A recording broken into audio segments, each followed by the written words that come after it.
नमस्कार। आज हम देखेंगे नई तालीम शिक्षा, जिसे वर्धा योजना, बुनियादी शिक्षा और बेसिक शिक्षा के नाम से भी जाना जाता है। यह शिक्षा गांधी जी की महत्वपूर्ण देन थी,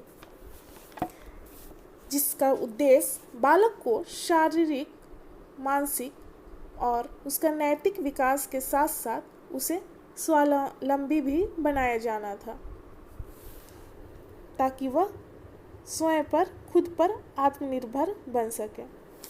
तो हम सबसे पहले देखते हैं इसका इंट्रोडक्शन। नई तालीम महात्मा गांधी द्वारा दी गई भारत के लिए अत्यंत महत्वपूर्ण देन थी। इसे वर्धा योजना, बुनियादी शिक्षा तथा बेसिक शिक्षा के नाम से भी जाना जाता है। इस शिक्षा का उद्देश्य बालक के शारीरिक, मानसिक, नैतिक और आध्यात्मिक विकास करना था, ताकि बालक अपने भावी जीवन में निश्चित रूप से आत्मनिर्भर और स्वावलंबी बन सके।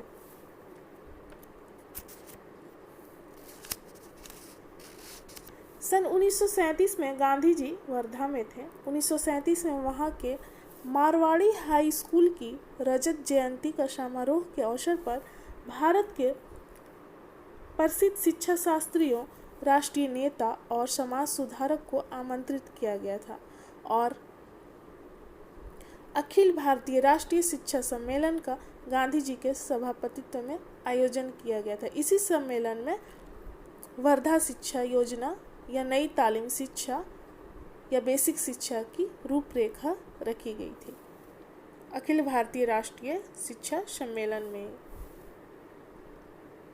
जिसके सभापति गांधी जी थे। और यह शिक्षा गांधी जी की देन है और इस शिक्षा का मुख्य उद्देश्य बालक को स्वावलंबी बनाना है, ताकि उसका संपूर्ण विकास भी हो और अपना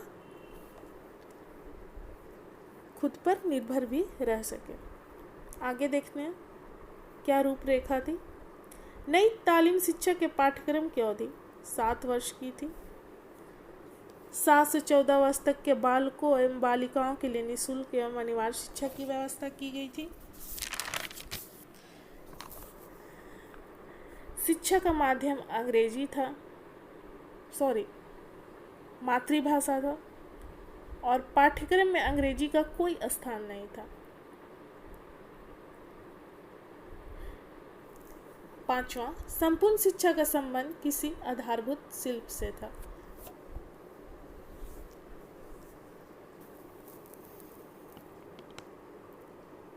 यह शिल्प का मतलब था शिक्षा के साथ साथ बालकों को कुछ व्यवसाय संबंधी भी चीज़ें सिखाई जाती थी, ताकि वह खुद पर आत्मनिर्भर बन सके। अगला, शिल्प को बालकों की योग्यता कि उस लायक है कि नहीं और स्थान की आवश्यकताओं को ध्यान में रखकर चुना जाता था। शिल्प में बहुत सारी चीज़ें आ जाती थी, आगे हम देखेंगे। चुने हुए शिल्प की शिक्षा इस प्रकार दी जाती थी कि वह बालकों को अच्छी शिल्पी बनाकर उन्हें आत्मनिर्भर बना सके। शिक्षा का बालक के जीवन, घर एवं गांव से हस्तशिल्प, शिल्प और व्यवसाय से घनिष्ठ संबंध होता था। बालकों द्वारा बनाई जाने वाली वस्तु ऐसी होती थी जिन्हें वह बेचकर विद्यालय का कुछ व्यय चला सके। अब उद्देश्य देखते हैं।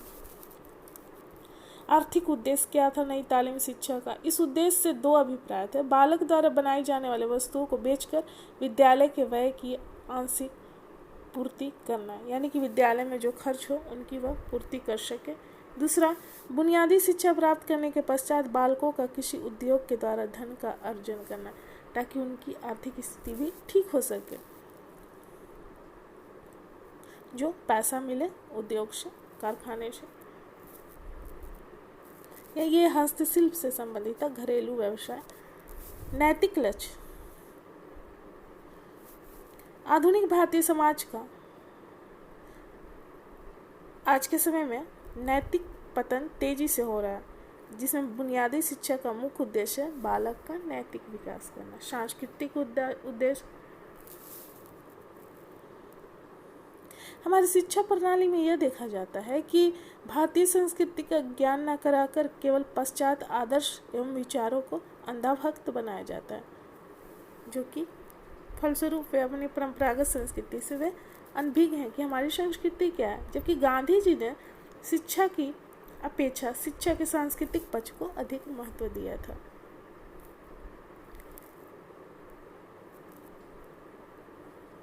इसी उद्देश्य से बुनियादी शिक्षा में भारतीय उद्योग या शिल्प को आधारभूत स्थान दिया गया और शिक्षा को भारतीय संस्कृति के अनुरूप बनाया गया है। नई तालीम शिक्षा में नागरिकता का उद्देश्य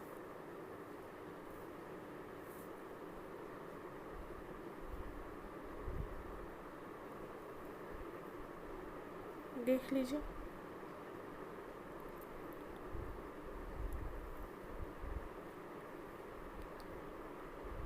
जनतंत्रीय शासन प्रणाली में प्रत्येक व्यक्ति शासन के प्रति उत्तरदायी होता है और राज्य के प्रति उसका कर्तव्य में वृद्धि हो जाती है, किंतु इसके साथ साथ उसे अनेक अधिकार भी प्राप्त होते हैं। वह इन कर्तव्यों का पालन और अधिकारों का उपयोग तभी कर सकता है जब वह उनके प्रति सजग हो। इनके लिए ऐसी शिक्षा आवश्यक है जो उसमें नागरिकता के सब गुणों का विकास करे। व्यक्ति के लिए ऐसी शिक्षा होनी चाहिए ताकि उसको अपनी नागरिकता के कर्तव्यों के बारे में समझ में आए कि मुझे क्या कर्तव्य करना है और किस प्रकार लोगों की और राष्ट्र की सेवा करना है। बुनियादी शिक्षा इन गुणों के विकास पर बल देती है। त्रिविध विकास का उद्देश्य वर्तमान में शिक्षा का मुख्य उद्देश्य यह है बालक का मानसिक विकास करना,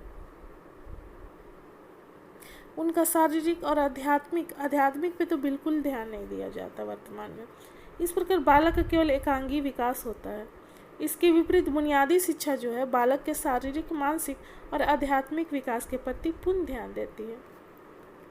पाठ्यक्रम में इस प्रकार के विषय का शामिल किया गया है जिससे बालक के तीनों प्रकार का विकास हो, शारीरिक, मानसिक और आध्यात्मिक भी। सर्वोदय समाज की स्थापना का उद्देश्य आज के संपूर्ण समाज स्वार्थ सिद्धि की नीति का अनुसरण कर रहा है, यानी कि इसका अर्थ यह हुआ कि सब अपने फायदे में लगे हुए हैं, दूसरे के बारे में कोई नहीं सोचता। बुनियादी शिक्षा का एक मुख्य उद्देश्य सर्वोदय समाज की स्थापना करना था सबके लिए। सर्वोदय समाज में श्रम का महत्व, स्नेह और सहयोग की भावनाएं होती थी, सेवा की भावनाएं भी होगी। बच्चों को ऐसी सर्वोदय समाज के लिए तैयार करने के विचार से बुनियादी शिक्षा द्वारा उनमें प्रेम, सहयोग, आत्म बलिदान, आत्मविकास, विश्वास आदि भावनाओं को समिष्ट करने की चेष्टा की जाती है बुनियादी शिक्षा के माध्यम से। अब देखते हैं इसका सिद्धांत क्या है, प्रिंसिपल्स क्या है। नई तालीम शिक्षा, या इसे नई तालीम शिक्षा कहिए या बेसिक शिक्षा या बुनियादी शिक्षा, सारा वही चीज हुआ। जनसाधारण की शिक्षा, भारत की अधिकांश जनता अज्ञानता के अंधकार में शामिल है। यही कारण है कि बुनियादी शिक्षा का सर्वप्रथम सिद्धांत जनसाधारण को शिक्षित बनाना था। इसमें निःशुल्क और अनिवार्य शिक्षा की व्यवस्था की गई है। स्वावलंबी शिक्षा, दो प्रकार से यह शिक्षा है। बुनियादी शिक्षा प्राप्त करने वाला बालक किसी हस्तशिल्प को सीख कर, यानी कि हाथ से जो शिल्प बनाए जाते थे, अपने भावी जीवन में निर्वहन कर सकें। और दूसरा कि विद्यालय के बालकों द्वारा बनाई जाने वाली वस्तुओं को बेचकर अध्यापकों को वेतन भी दे सकें। यहाँ पर दो चीज देखा गया, एक तो कि उनका आर्थिक स्थिति ठीक हो जाए और दूसरा जो अध्यापक को वेतन देना है वो वस्तु को बेचकर अध्यापक को दिया जा सके। इस प्रकार अपने विद्यालय जीवन और भावी जीवन दोनों में अपने ऊपर निर्भर होकर स्वावलंबी बालक बन सकता है, विद्यालय का भी फी दे सकता है और अपनी आर्थिक कंडीशन को भी सुधार सकता है। सामाजिक शिक्षा,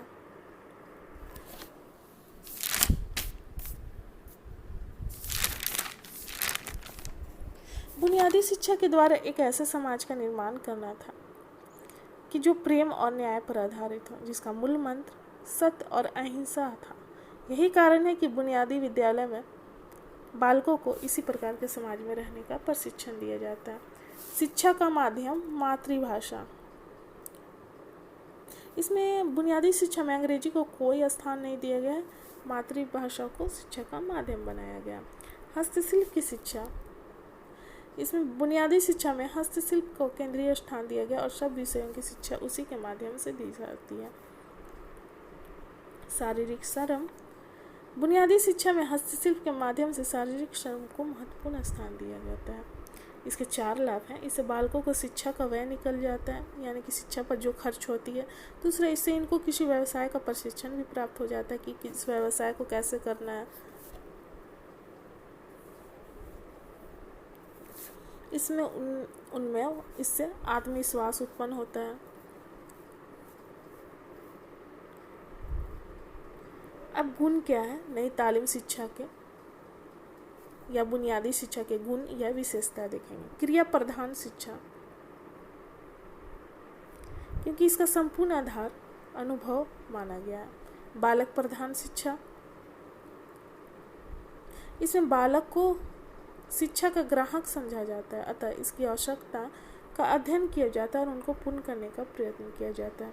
गृह, स्कूल व समाज में सामंजस्य। नई तालीम शिक्षा गृह, घर, स्कूल और समाज के जीवन में समायोजन स्थापित करता है, यानी उनमें मेलजोल स्थापित करता है। आर्थिक आधार, नई तालीम शिक्षा का आधार आर्थिक है। इसके समर्थन में 2 तर्क दिए गए।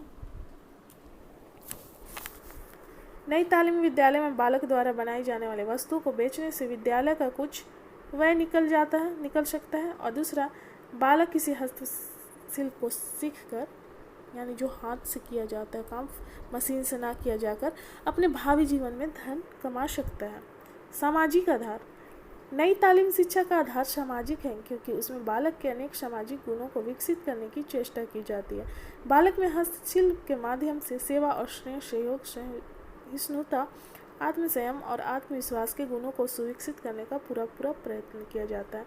शारीरिक श्रम को भी सम्मान यहाँ पर गुण में देख रहे हैं। विशेषता में नई तालीम शिक्षा बालक में शारीरिक श्रम के प्रति सम्मान की भावना का निर्माण करती है। बालक स्वयं हस्तशिल्प के माध्यम से किसी उत्पादक कार्य को करता है, अथवा शारीरिक श्रम को महत्व देने लगता है और इस प्रकार का श्रम करने वाले व्यक्तियों को आदर की दृष्टि से देखने लगता है। समवायी शिक्षण विधि, इसमें बालक को समस्त विषय की शिक्षा किसी कार्य या हस्तशिल्प के माध्यम से दी जाती है। वह कृषि, कताई, बुनाई, कला आदि में से किसी भी हस्तशिल्प का चयन कर सकता है। यहाँ हस्तशिल्प में ये देखते हैं कि कृषि भी आ जाएगा, कताई भी, बुनाई, कला, जितनी कलाएं हैं ये सब आ जाएंगे। उसका किसी चीज इनमें से एक का चयन कर सकता है बालक। उसके पश्चात वह उस कार्य को करके उसका और उससे संबंधित कार्यों का ज्ञान, यानी अनुभव से ज्ञान प्राप्त करता है। ज्ञान की अखंडता 9वां नंबर है।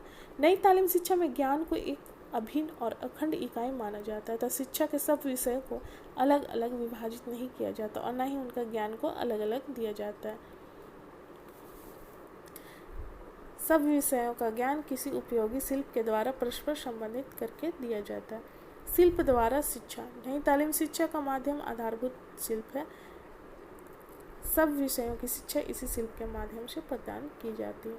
अब दोष देखेंगे क्या है, तो यह शिक्षा नगरों के बजाय गांव के लिए अधिक उपयुक्त है, क्योंकि इसमें हस्तशिल्प को अधिक महत्व दिया गया है। दूसरा, यह शिक्षा उत्पादन के सिद्धांत पर आवश्यकता से अधिक बल देती है। अतः बुनियादी विद्यालय शिक्षण के केंद्र न रहकर उद्योग का केंद्र बन जाता है, क्योंकि इसमें केवल ज़्यादा बल दिया जाता है शिल्पों पर।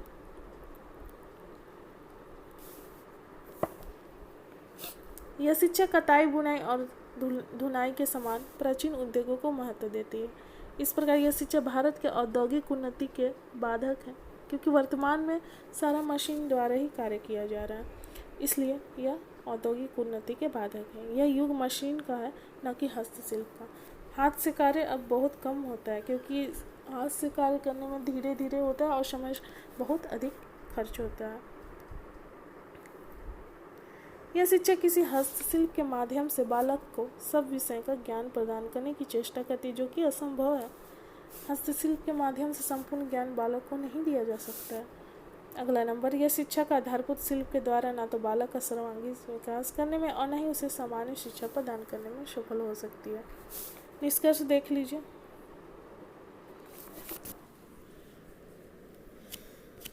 इस प्रकार नई तालीम शिक्षा के कुछ गुण भी देखे जाते हैं, विशेषताएं और इनकी दोष भी। हर एक चीज़ की आलोचना की ही जाती है, चाहे वो अच्छी चीज़ हो या बुरी चीज़ हो।